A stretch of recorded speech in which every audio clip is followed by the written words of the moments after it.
Hello friends, আজি আকৌ এটা নতুন ভিডিও লৈ আহিছো যোনটো ভিডিওত আপোনালোকে জানিব পাৰিব KK ইউনিভাৰ্চিটিত প্ৰদান কৰা টি মেনেজমেন্ট কোৰ্সটোৰ এডমিশনৰ ইনফৰমেশনৰ বিষয়ে আৰু কোনটো ডিস্ট্ৰিক্টৰ কোনখন কলেজত আপোনালোকে এই KK ইউনিভাৰ্চিটিত প্ৰদান কৰা টি মেনেজমেন্ট কোৰ্সটো কৰিব পাৰিব ইয়াৰ ইনফৰমেশন জানিব পাৰিব আৰু ইয়াৰ অনলাইন এপ্লিকেশন প্ৰক্ৰিয়াটো কেতিয়ালৈকে চলি থাকিব ইয়াৰ ইনফৰমেশনৰ বিষয়ে আজি এই ভিডিওতে জানিব পাৰিব আৰু এই কোৰ্সটো কৰিবলৈ হলে আপোনালোকৰ কিমান টকা খৰচা হ'ব আৰু আপোনালোকৰ কোৱালিফিকেশন কিমান লাগিব আৰু এই কোৰ্সটোৰ ডিউৰেচন কিমান এই এনেকুৱা ধৰণৰ বহুকেইটা ইনফৰমেশন আজি এই ভিডিওত আপোনালোকৰ বাবে লৈ আহিছো গতিকে ভিডিওটো অলপ স্কিপ নকৰি সম্পূৰ্ণ ভিডিওটো আপোনালোকে চাই দিয়ক আজি এই গোটেই ইনফৰমেশনখিনি আজি এই ভিডিওটোৰ পৰা আপোনালোকে জানিব পাৰিব তো ঠিক আছে ভিডিওটো ষ্টাৰ্ট কৰাৰ আগতে আপোনালোকে এটা লাইক মাৰি দিয়ক আৰু নিজৰ বন্ধু-বান্ধৱীলৈ শ্বেয়াৰ কৰি দিয়ক কাৰণ বহুত এই ইনফৰমেশনবোৰ কোৱাত বঞ্চিত হৈ থাকে সো আজি মোৰ ভিডিওটো চাই তেওঁলোকে এই ইনফৰমেশনবোৰ ল'ব পাৰিব ঠিক আছে আৰু দেৰি নকৰি আজি ভিডিওটো আমি আৰম্ভ কৰো আহক তো फ्रेंड्स আমি সকলোৱে জানো নিশ্চয় যি সকলে মোৰ ভিডিও চাই তেওঁলোকে গম পায় যে KK university জনখন Krishnakanta হন্দিকৈ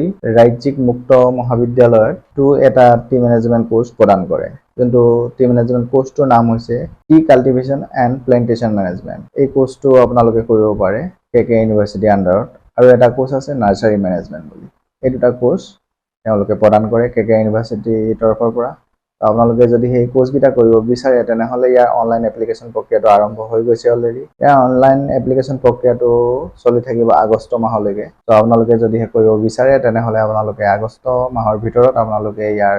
online application প্ৰক্ৰিয়াটো কৰি ল'ব পাৰে তো আমি গম পালো যে ইয়াৰ অনলাইন এপ্লিকেশন প্ৰক্ৰিয়াটো চলি আছে আৰু কি কোৰ্স প্ৰদান কৰে অলৰেডি মই ইয়াৰ ওপৰত ভিডিও বনাই থোৱা আছে এই কোৰ্স গিটাৰ ওপৰত তো আপোনালোকে যদি এতিয়াও এই ভিডিওটো চোৱা নাই তেনেহলে ওপৰত দিয়া আইবটনত লিংকটো আপোনালোকে চাই ল'ব নহলে ডেসক্ৰিপচনত যাব ডেসক্ৰিপচনত ইয়াৰ লিংকটো দিয়া থাকিব তাতে গৈ আপোনালোকে এই কোৰ্স গিটাৰ বিষয়ে ভালকৈ চাই ল'ব পাৰিব তো এতিয়া আমি জানি লওঁ যে কোন গিটা ডিস্ট্ৰিক্টত আৰু কোন কিখন কলেজত আমি এই টি মেনেজমেন্ট কোৰ্স গিটা কৰিব পাৰিম তো যদিহে আপোনালোকে তিনচুকীয়া ডিস্ট্ৰিক্টত কৰিব বিচাৰে তেনেহলে তিনচুকীয়া কলেজৰ বাবে আপোনালোকে এপ্লাই কৰিব লাগিব তিনচুকীয়া ডিস্ট্ৰিক্টত তিনচুকীয়া কলেজত আপোনালোকে এই টি মেনেজমেন্ট কোৰ্সটো কৰিব পাৰিব আৰু নেক্সট আৰু এখন ডিস্ট্ৰিক্টত আপোনালোকে কৰিব পাৰিব কাৰ্বি আংলং ডিস্ট্ৰিক্ট তো ইয়াত গভ মডেল কলেজত আপোনালোকে কৰিব পাৰিব যদি আপোনালোকে কাৰ্বি আংলং ডিস্ট্ৰিক্টৰ হয় তেনেহলে কাৰ্বি আংলং ডিস্ট্ৰিক্টত গভ মডেল কলেজত আপোনালোকে কৰিব পাৰিব নেক্সট আপোনালোকে যোৰহাট ডিস্ট্ৰিক্টত দুটা কলেজত আপোনালোকে কৰিব পাৰে এখন হল আপোনালোকে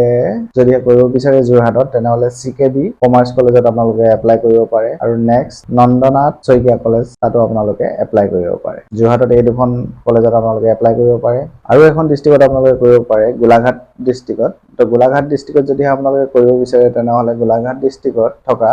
কমাৰগাঁও কলেজত আপোনালোকে এই কোৰ্সটোৰ বাবে এপ্লাই কৰিব পাৰে নেক্সট আপোনালোকে ধেমাজি ডিস্ট্ৰিক্টতো কৰিব পাৰে ধেমাজি ডিস্ট্ৰিক্টত থকা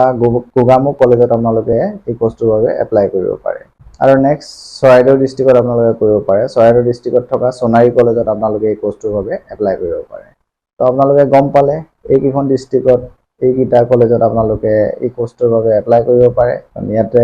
বহুত কেইটা ডিস্ট্ৰিক্ট আছে গোটেইকেইটা ডিস্ট্ৰিক্টৰ আন্ডাৰত আপোনালোকে কৰিব নোৱাৰে বা সব কলেজতে আপোনালোকে কৰিব নোৱাৰে মই কোনজন কলেজত আপোনালোকে কৰিব পাৰিব ইয়াৰ বিষয়ে মই আপোনালোকক জনাই দিলো তো আপোনালোকে এটা জানিব লাগিব যে এই কোৰ্সটো যদি আপোনালোকে কৰিব বিচাৰে তেনেহলে আপোনালোকৰ কোৱালিফিকেশন কিমান লাগিব যদিহে আপোনালোকে এই কোৰ্সটোৰ বাবে এপ্লাই কৰিব বিচাৰে বা পঢ়িব বিচাৰে তেনেহলে আপোনালোকৰ কোৱালিফিকেশন 10+2 হ'ব লাগিব তেতিয়াহে আপোনালোকে এই কোৰ্সটোৰ বাবে এপ্লাই কৰিব পাৰিব এই কোৰ্সটো কৰোঁতে আপোনালোকৰ মাত্ৰ 5000 টকা খৰচা হ'ব তো আপোনালোকে 5000 টকাত এটা টি মেনেজমেন্ট কোৰ্স কৰিব পাৰিব আৰু এই কোৰ্সটো বহুত দীঘলীয়া কোৰ্স নহয় এই কোৰ্সটো মাত্ৰ ছমহীয়া কোৰ্স হয় মানে 6 মান্থৰ কোৰ্স হয় তো যদিহে আপোনালোকে টি মেনেজমেন্ট কোৰ্স শৰ্ট টাৰ্মত কৰিব বিচাৰে তেনেহলে আপোনালোকে বিনা এন্ট্ৰেন্স এক্সামত তো আপোনালোকে এই কোৰ্সটো কৰিব পাৰে তো এই কোৰ্সটো কৰিবলৈ হলে কেতিয়া আপোনালোকে এপ্লাই কৰিব লাগিব আৰু এই কোৰ্সটো কৰিবলৈ হলে কিমান কোৱালিফিকেশন লাগিব আৰু কোনকেইটা ডিস্ট্ৰিক্টত আপোনালোকে কৰিব পাৰিব গোটেইখিনি ইনফৰমেশন আজি এই ভিডিওত আপোনালোকৰ বাবে লৈ আহিলো গতিকে এই ইনফৰমেশনখিনি পাই কেনে পালে কমেন্ট কৰি জনাবলৈ নাপাহৰিব আৰু যদি ভাল পালে তেনেহলে এটা লাইক মাৰি নিজৰ বন্ধু-বান্ধৱীলৈ শ্বেয়াৰ কৰি দিব আৰু যদি চেনেলটো নতুন কৰিছে তেনেহলে চেনেলটো কিন্তু সাবস্ক্ৰাইব কৰিবলৈ নাপাহৰিব তো ঠিক আছে আকৌ এটা নতুন ইনফৰমেটিভ ভিডিওত লগ পাম আজি এই ভিডিওৰ পৰা ইমানতে বাই বাই